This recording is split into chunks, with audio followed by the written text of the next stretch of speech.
اعوذ باللہ من الشیطان الرجیم بسم اللہ الرحمن الرحیم۔ پیارے دوستو، السلام علیکم ورحمۃ اللہ۔ اگر ہم احادیث نبوی کی روشنی میں دنیا کا مستقبل جاننے کی کوشش کریں تو متعدد اقوال رسول صلی اللہ علیہ وآلہ وسلم ہماری رہنمائی فرماتے ہیں کہ مستقبل میں انسانیت کو کن کن فتنوں کا سامنا کرنا پڑے گا۔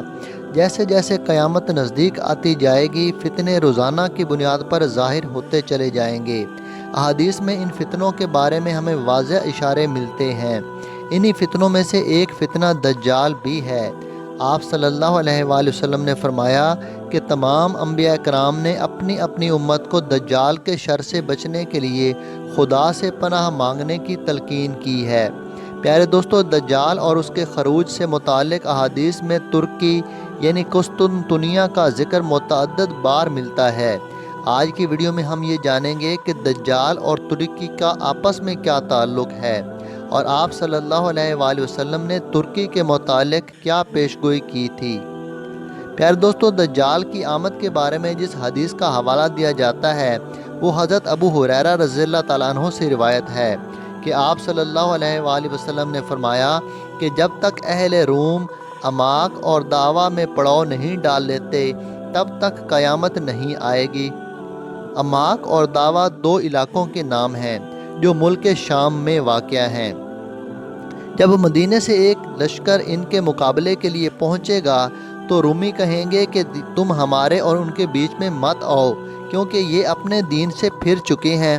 تو جواب میں مسلمان کہیں گے کہ خدا کی قسم ہم اپنے مسلمان بھائیوں کو تمہارے سامنے بے یار و مددگار نہیں چھوڑیں گے۔ پھر وہ ان کے ساتھ جنگ کریں گے اور ان میں سے ایک تہائی حصہ پیٹ پھیر کر جہنم کا مستحق بن جائے گا اور ایک تہائی شہادت پائے گا، جبکہ ایک تہائی حصے کو رومیوں کے مقابلے میں فتح ہو جائے گی، اور پھر اس کے بعد مسلمان کبھی انتشار کا شکار نہیں ہوں گے۔ آپ صلی اللہ علیہ وآلہ وسلم نے مزید فرمایا کہ پھر مسلمان قسطنطنیہ کو فتح کریں گے۔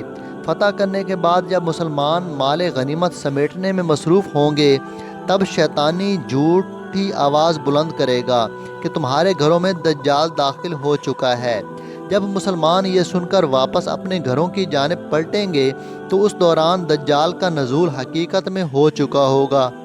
آپ صلی اللہ علیہ وآلہ وسلم نے فرمایا کہ دجال مشرق کی زمین میں ہے اور وہاں سے وہ خروج کرے گا جس کو آج خراسان کہا جاتا ہے، جو قدیم ایران کا حصہ ہوا کرتا تھا۔ آپ صلی اللہ علیہ وآلہ وسلم نے فرمایا کہ بیت المقدس کی آبادی مدینے میں خرابی کا پیش خیمہ ثابت ہوگی اور مدینے کی خرابی جنگوں کا سبب بنے گی اور جنگوں کا اختتام قسطنطنیہ کی فتح پر ہوگا۔ اس صورتحال کو دیکھتے ہوئے دجال کے خروج پر مسلمان اس کے خلاف جنگ کی تیاری کریں گے، اور جب مسلمان نماز کے لیے اپنی صفیں درست کریں گے تو پھر یہی وہ وقت ہوگا جب اللہ تعالیٰ مسلمانوں کی مدد کے لیے حضرت عیسیٰ ابن مریم علیہ السلام کو آسمان سے اتارے گا۔ دجال حضرت عیسیٰ ابن مریم کو دیکھ کر پانی میں نمک کی طرح گھلنے لگے گا، یعنی شدید خوف میں مبتلا ہو جائے گا۔ دجال پر یہ خوف اس قدر طاری ہو جائے گا کہ اگر آپ یعنی حضرت عیسیٰ علیہ السلام دجال کو تلوار سے قتل نہ بھی کریں تو وہ خوف سے مر جائے گا، لیکن حضرت عیسیٰ ابن مریم علیہ السلام دجال کو قتل کر کے اپنی خون سے رنگی ہوئی تلوار تمام مسلمانوں کو دکھائیں گے۔ آپ صلی اللہ علیہ وآلہ وسلم کی بیشتر احادیث میں ترکوں کا ذکر ملتا ہے۔ حضرت ابو ہریرہ رضی اللہ تعالیٰ عنہ کہتے ہیں کہ رسول اللہ صلی اللہ علیہ وآلہ وسلم نے ارشاد فرمایا کہ اس وقت تک قیامت قائم نہیں ہوگی جب تک تم ایسی قوم سے نہ لڑو گے جن کے جوتے بال کے بنے ہوں گے، اور جب تک تم لوگ قوم ترک سے نہ لڑو گے جو چھوٹی چھوٹی آنکھوں والے، سرخ چہرے والے، چپٹی آنکھوں والے ہوں گے۔ ان کے چہرے گویا ہتھوڑوں سے پٹے ہوئے ڈھالوں کی مانند چوڑے چپٹے ہوں گے اور ان کے جوتے بال کے ہوں گے۔ رسول اللہ صلی اللہ علیہ وآلہ وسلم نے ایک اور حدیث میں فرمایا کہ مدینے کو بے یار و مددگار چھوڑ دیا جائے گا، حتیٰ کہ نوبت یہ ہو جائے گی کہ ایک کتا یا بھیڑیا مسجد میں داخل ہوگا اور کسی ستون یا ممبر پر پیشاب کرے گا۔ صحابہ نے عرض کی، اللہ کے رسول، یہ فرمائیے کہ اس زمانے میں مدینے کے پھل کس کام آئیں گے؟ آپ صلی اللہ علیہ وسلم نے فرمایا، پرندے اور درندے ان پھلوں کو کھائیں گے۔ ناظرین گرامی، اس حدیث میں نبی کریم صلی اللہ علیہ وآلہ وسلم نے جن واقعات کا ذکر فرمایا ہے وہ ترتیب سے رونما ہوں گے۔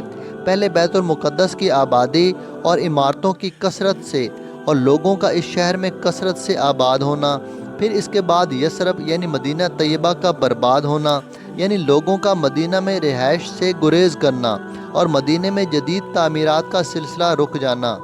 یہ تمام چیزیں آج مدینہ میں ظاہر ہو رہی ہیں۔ لوگ بتدریج وہاں کم ہو رہے ہیں اور آبادی میں اضافے کا سلسلہ رک چکا ہے۔ مدینہ کے باشندوں کی ایک بڑی تعداد آہستہ آہستہ وہاں سے دوسرے شہروں میں منتقل ہو رہی ہے۔ سیدنا ابو ہریرہ رضی اللہ تعالیٰ عنہ سے روایت ہے کہ رسول اللہ صلی اللہ علیہ وآلہ وسلم نے فرمایا، تم نے ایک شہر کے متعلق سنا ہے کہ اس کی ایک جانب خشکی ہے اور ایک جانب سمندر ہے؟ صحابہ نے کہا، ہاں اے اللہ کے رسول صلی اللہ علیہ وآلہ وسلم۔ آپ صلی اللہ علیہ وآلہ وسلم نے فرمایا، اس وقت تک قیامت قائم نہیں ہوگی جب تک بنو اسحاق کے 70,000 لوگ اس کو فتح نہ کر لیں۔ جب وہ وہاں پہنچ کر اتریں گے تو وہ کسی قسم کا اسلحہ استعمال نہیں کریں گے اور نہ تیر اندازی کریں گے۔ وہ کہیں گے لا الہ الا اللہ واللہ اکبر، تو اس شہر کی جانب کا ایک علاقہ فتح ہو جائے گا۔ ایک صحابی کہتے ہیں کہ جہاں تک مجھے معلوم ہے آپ نے یہ فرمایا کہ سمندر والی جانب فتح ہو جائے گی۔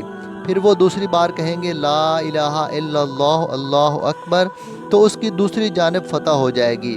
پھر وہ تیسری بار یہی کہیں گے تو شہر ان کے لیے کھل جائے گا اور وہ اس میں داخل ہو جائیں گے اور مال غنیمت حاصل کر لیں گے۔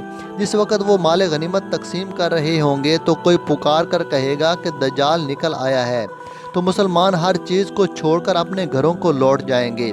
ناظرین گرامی، ان احادیث سے واضح ہوتا ہے کہ ترکی کو بغیر جنگ و جدل اور کسی بھی قسم کے خون خرابے کے بغیر کیسے فتح کیا جائے گا، اور یہ تکبیریں قسطنطنیہ میں ہی بلند کی جائیں گی۔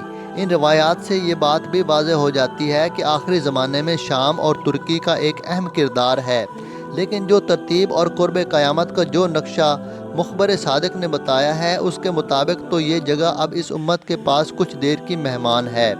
قسطنطنیہ کے بارے میں ایک اور جگہ پر آپ صلی اللہ علیہ وآلہ وسلم نے بشارت دی کہ میری امت کا پہلا لشکر جو کیسر کے شہر قسطنطنیہ پر چڑھائی کرے گا ان کو بخش دیا جائے گا۔ عبداللہ ابن عمر رضی اللہ تعالیٰ عنہ نے اللہ کے رسول صلی اللہ علیہ وآلہ وسلم سے پوچھا کہ قسطنطنیہ اور روم میں کون سا شہر پہلے فتح ہوگا؟ آپ صلی اللہ علیہ وآلہ وسلم نے فرمایا کہ ہرقل کا علاقہ قسطنطنیہ پہلے فتح ہوگا۔ اللہ تعالیٰ سے دعا ہے کہ وہ ہمیں اور ہماری نسلوں کو قرب قیامت کے فتنوں سے محفوظ فرمائے، آمین۔ کمنٹ میں آمین لکھ کر چینل کو سبسکرائب کر دیں، شکریہ۔